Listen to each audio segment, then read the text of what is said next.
Hello ladies and gentlemen, I am BorderWise, and welcome to round 1 of Which Canoe is the Best Canoe mock tournament, as run by me, your host, BorderWise.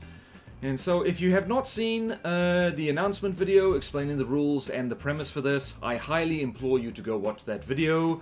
It was hopefully, assuming future me is good at planning stuff, uploaded shortly before this video, and explains everything, and so I don't have to explain it again. And so we can get right to the good stuff. We've got two teams of canoes here. We've got canoe hull number 1, staggered slopes as I call it, because the hull pattern is just alternating slopes between 4-meter beams and 4-meter slopes. It's a pattern I've used many times before. It's very nice. Let's just do that again so you can see the crams. It's got a lot of crams. It's got one big cram turret, standard issue. All of the canoes in this tournament will have it.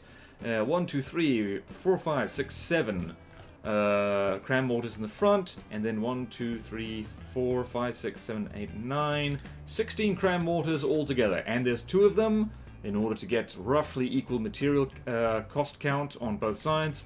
And canoe number 1 is going up against canoe number 2, which is, what did I name this thing again? Need to check my own notes. Diamond shape. Alright, so because it's just no staggering slopes, it's just flat 4-meter slopes on either side, making it pointy at both ends. Considerably less mortars. Same main gun, same armor thickness all around as well. 1, 2, 3, 4, 5, 6, 7, 8, 9, 10 mortars in question. So somewhat less firepower, not quite half. But yeah, less. But because they're cheaper, we get 3 of them. So there's only about 20,000-30,000 material cost difference between the 2 sides. So let's see what does the trick. Is it going to be 2 somewhat bigger canoes or 3 smaller ones? And let's go. So I wagered that the first volleys off each... Yep, so we've got no hits, everyone's still 100%. The first mortar volleys are almost certainly to miss. Also, these guys are sure to collide with each other a little bit, unless they avoid each other. So, all of these guys have this, whoops, okay, so we got first blood.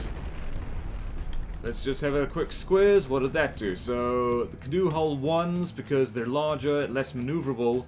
Oh, wow, that's, oh, wow, yeah, oh, wow, those crams are very strong. Let's see here. That might be AI dead. Nope, no, it's just disabled. Oh, we're immediately going to have a collision right here, by the looks of it. Well, lost a barrel, and someone else has lost... Okay. Yep, so, we're immediately got dramatic hugs. And whoops, it looks like, yeah, so currently Team 1 is not doing very well. And wow, those guys are just laying into each other. Having more main guns in play might be a significant advantage. But it looks like Team 2, they've got 1 team member. Let's look down over here. Yeah, lost almost the entire half there, and they're sitting low in the water as a result. The barrel guard did not help them that much. That barrel is very shortened, probably is not going to help them that much. And cram mortars are just landing all over the place. All of these craft being quite narrow means that cram mortars are going to have a hard time hitting them, especially since they're all kind of swerving back and forth. This guy is doing just fine, despite having a hole in the back. Cram mortars might not really do much in this tournament. Although that one seems to have done the trick. Let's zoom out a little bit. Let's have a look at all 5. Oh wow, that was cram hits. That was mortar hits. That took off a significant amount of health by the looks of it. Yeah, it's that's hurtin'. That's hurtin' for a squirtin'. Yeah, once they get their eye in. Oh yeah, so team number 1 is not doing very well. Team number 1 is not doing very well at all. Yeah, being larger and being less maneuverable means that those cram shots are landing far more often. Let's see what this shot does. That is going to miss, because it looks like their detection has been damaged. Yeah, Team 1 is losing slowly but surely. We've got over there, we've got the team just going out all on their own, apparently. Wow, like, these shots are wild right now. It looks like Team 1 is getting hammered quite badly. Yeah, those mortars.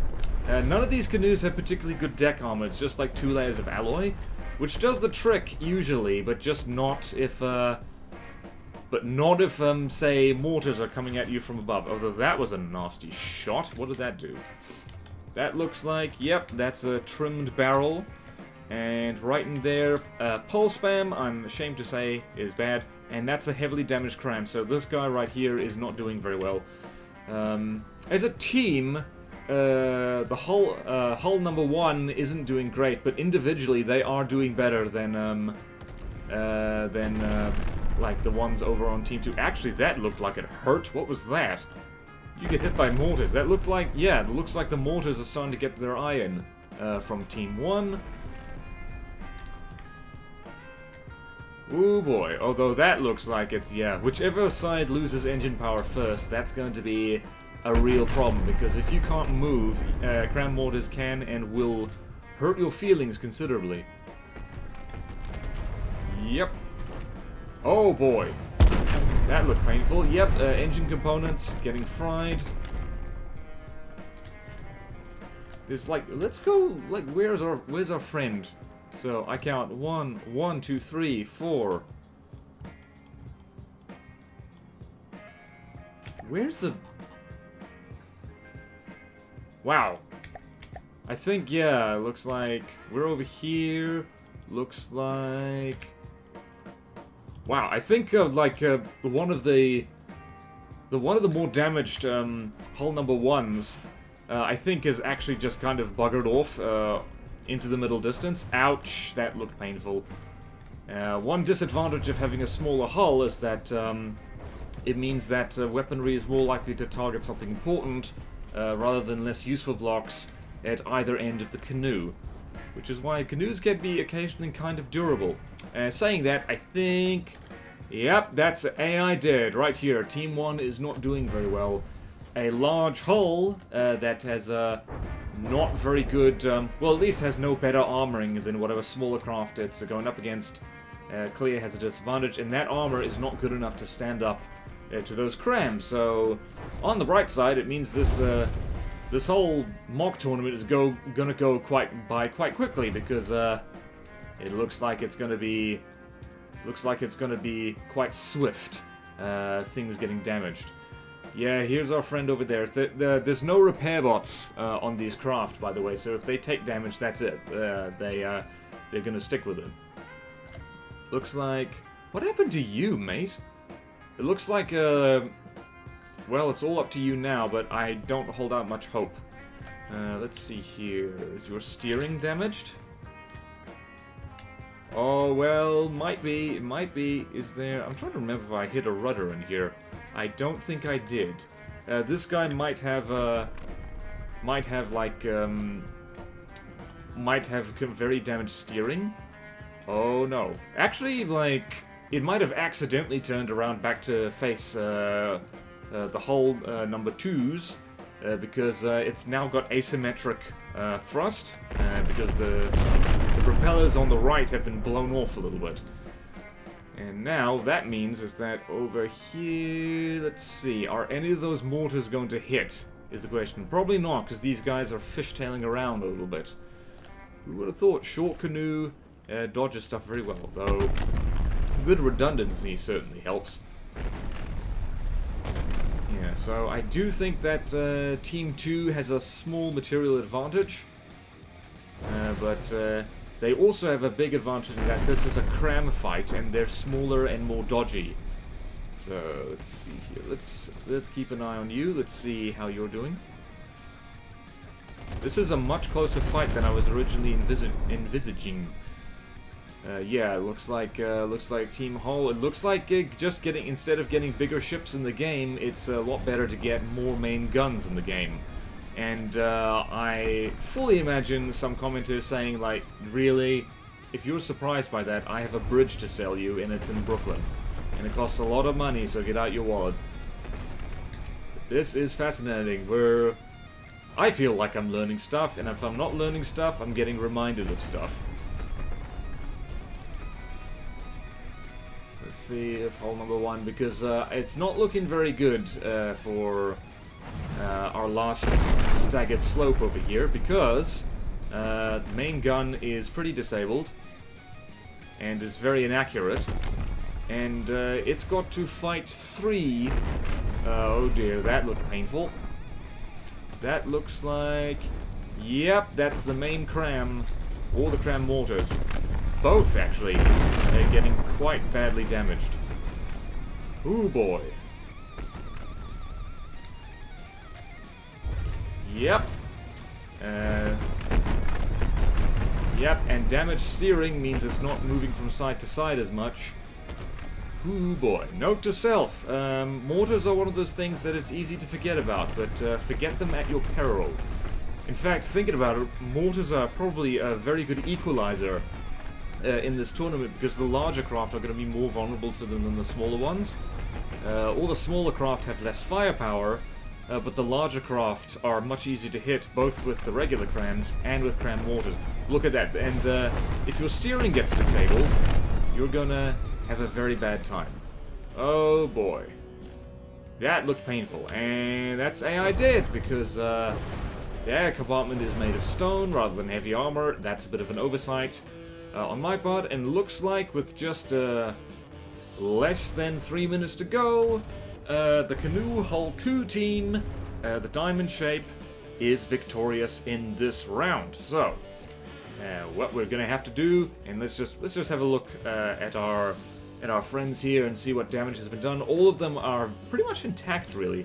This fella right here lost most of the barrel, but I think it could still had some mortars left, so it could contribute.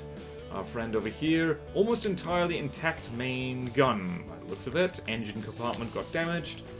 Thank goodness for redundant engines. Saved your bacon a little bit. And over here, let's have a look at you. You are the one who got collided with. And it's just a load of surface damage and lots of beams scraped off, but otherwise no permanent damage. Also had the muzzle shortened a bit, but the muzzle guard, I think, actually did a decent job ensuring that it wasn't the entire front of the turret that fell off. So, very good show by the number 2 hull. So let us go back there, check everything. This is okay. Time limit and everything. So let's start anew. Let's have a look. Let's see if hull number 1 can take it back, and whether this is going to be a 3 rounds in this video instead of just 2.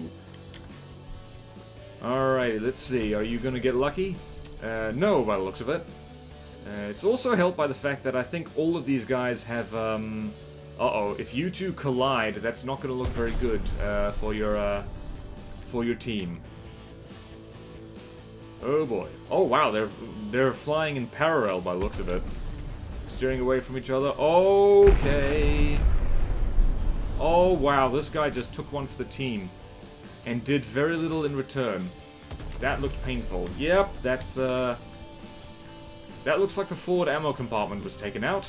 And yep, that's main cram is actually seriously damaged, and that's immediate, so that's no good. So now it's really up to this guy back here with that main gun to kind of make it work. Make it work, make it real, and that's gonna be... Whoop, that was a hit, but it did not take the rudder off. And it looks like that's a bit of a problem. The best hope for Team 1 now is that... Oh, no. Nope, AI dead. Wow. Those mortars are no joke. They have a habit of going straight for the AI compartment. Yeah, being long and not steering well is a bit of a problem in a cram fight. Wow, that was under a minute that little guy lasted, because like all of those 3 little canoes just ganged up on them. Turns out, yeah, like I said, having more than one gun in the game and having extraneous blocks seems to be a bit of a disadvantage, especially in this case, because this isn't terrible armor, but it's not particularly good either. And if you don't have a nice reinforced heavy armor citadel, yeah, you're gonna have a problem. Gotta remember, those are just HE mortars. So it might actually be the main guns on those little canoes that are actually doing the trek. If this was an APS fight, and I have made versions of these hulls with APS instead, oh boy, that's painful. Yep, I did. There you go. Wow, that was even faster than the first one. First round was roughly 8 minutes. This one was less than 3. So very much a win for our hull number 2. Just being small and nimble, and just being cheap enough so that there could be an extra main gun in the game, and being somewhat immune to mortars as well. So yeah, both of them are just swinging by. Absolutely crushing it, and that'll do for this first episode of the Mock Canoe Tournament. So, thank you all so much for watching. Please like, comment, subscribe if you want to see more videos like this. Support me on Patreon or YouTube membership if you like. It really helps, and there's fun perks in it for you. Thank you to all my current supporters, and I will see you next time in the Which Canoe is the Best Canoe Mock Tournament. See you there, and farewell!